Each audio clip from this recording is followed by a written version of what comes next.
בוקר טוב משפחה יקרה, אנחנו נקדיש את השיעור לעילוי נשמת כל הנופלים,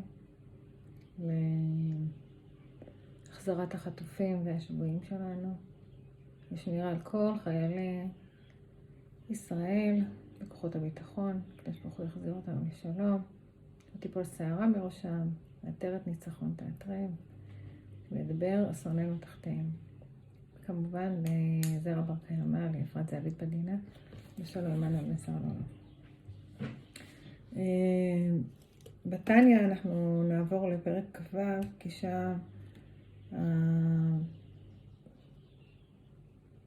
כי שם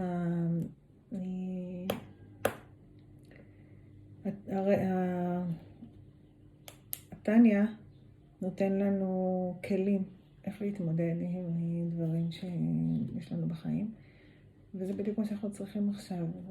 לא קל, התקופה הזאת היא לא קלה, וזה בדיוק מה שאנחנו צריכים. אז הוא מתאר, הוא אומר קודם כל שהפתרון לכל דבר והבסיס לכל דבר הוא השמחה. אנחנו היום בזין מרחשוון, יום אחרי יום ההולדת שלי. אנחנו מתחילים לברך את ברכת ברך עלינו. ברך עלינו אנחנו מברכים על טל ומטר שירד גשם. אנחנו מבקשים מהקדוש ברוך הוא לפתוח את המפתח הזה, כי בעצם זה המפתח, אחד המפתחות שיש לקדוש ברוך הוא, 3 מפתחות יש לקדוש ברוך הוא, לידה, תחיית המתים וגשמים. אז על מנת שהוא יפתח לנו את הגשמים האלה, אנחנו מברכים בזין במרחשוון. אבל יש מפתח נוסף, והמפתח הזה הוא השמחה. שמחה פותחת כל שער. כל שער שאנחנו רוצים לפתוח, השמחה תפתח אותה. וזה מה שבעל התניא אומר לנו. הוא אומר לנו, אם אנחנו רוצים לנצח דבר גשמי, אנחנו חייבים שתהיה לנו את השמחה. הוא מתאר 2 אנשים שמתאבקים אחד עם השני. אחד מגיע צל, כבד, יש לו את כל היכולות, הוא תותח על. אבל הוא עצל והוא כבד ולא בא לו, והוא לא מבין למה בכלל צריך לנצח, ואין לו כוח.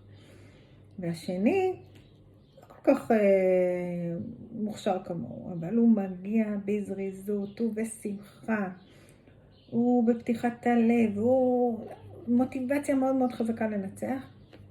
אבל ברור מי ינצח. מי שינצח זה שיש לו את השמחה. אז איך אנחנו מגיעים לשמחה הזאת? איך אנחנו יכולים שתהיה לנו שמחה, במיוחד בתקופה כזאת? אז אנחנו נעבור אז הבעל התניא אומר שזה בחירה שלנו. אנחנו נבחר להיות בשמחה, אז אנחנו נהיה בשמחה.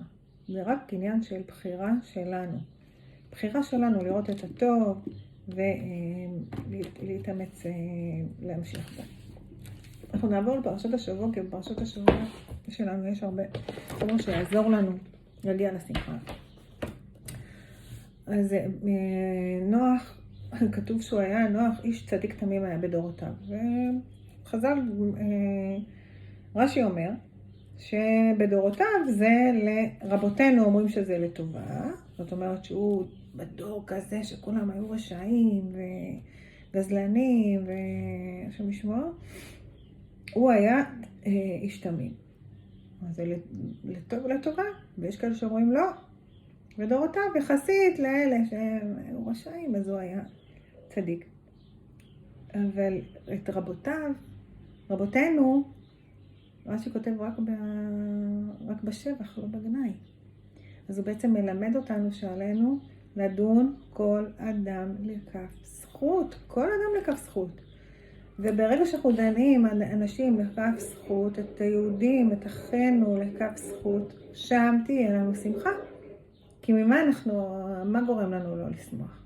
כשאנחנו מקנאים, כשאנחנו אומרים לה, איש הזה ככה והוא ככה וזה ככה והוא עשה לי ככה וזה. אבל אם אני דן מישהו לכף זכות, אז בטח שתהיה לי שמחה. כל הזמן תהיה לי שמחה. כי אני לא יכולה לעשות שום דבר, אני לא קנה לי שום דבר, אני לא רוצה משהו שלא שייך אליי. אז לדון לכף זכות מאוד מאוד חשוב. וזה מה שנוח, רבותינו מלמדים אותנו על נוח. נוח, כשהוא בנה את התיבה, אז הוא בנה אותה בשלוש קומות.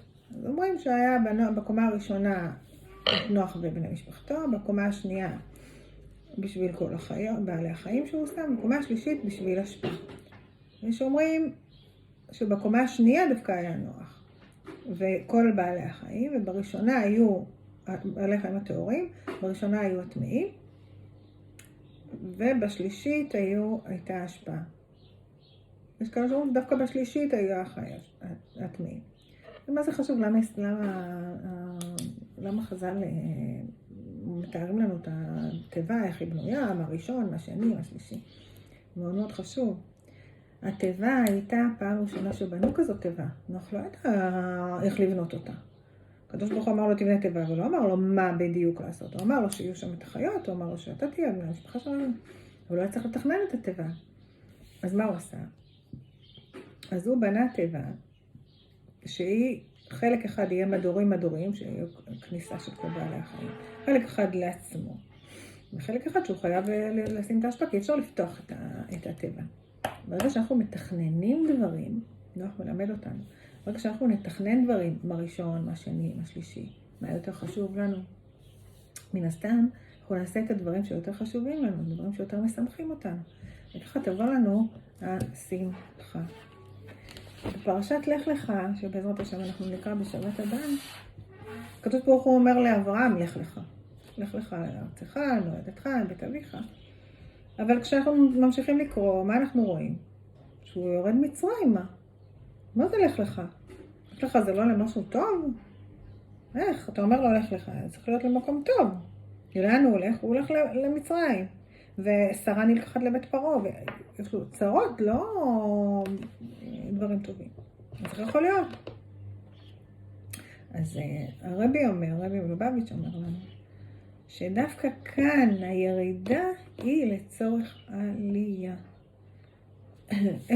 ממה הוא לומד את זה? הוא אומר שיש לנו את התלמוד הבבלי והתלמוד הירושלמי. בתלמוד הבבלי, הם כל הזמן הם עושים הרבה קושיות.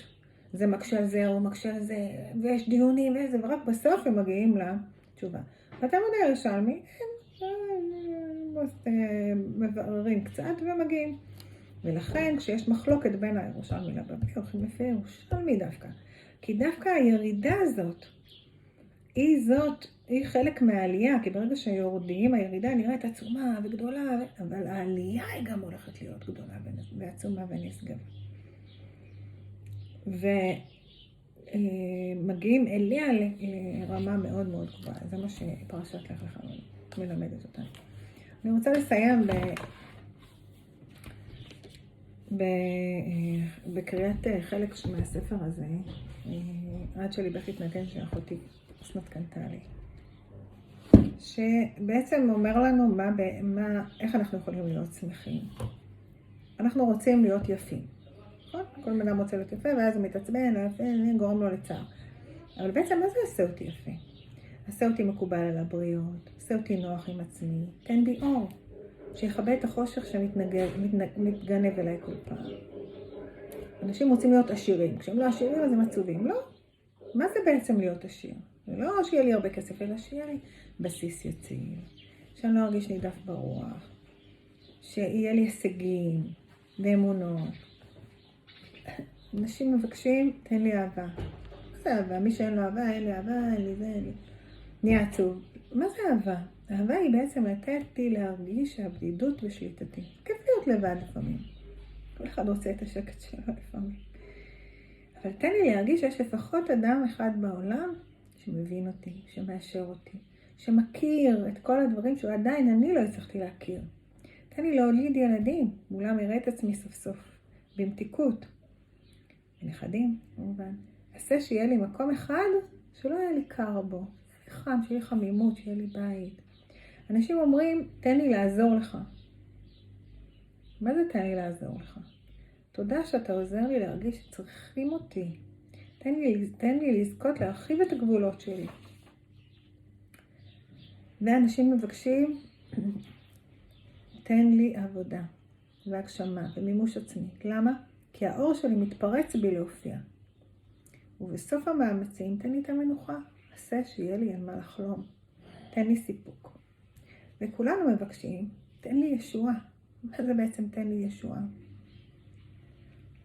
תעשה אבא שאנחנו נראה את הטוב. תעשה אבא שיהיה לנו שלום בעולם. תחזיר את כל החטופים שלנו. תשמור על החיילים שלנו. יש לך אהבה בין אחים. כולנו אחים. והלוואי שנחזור לימים של שלום על השגרה. אמן.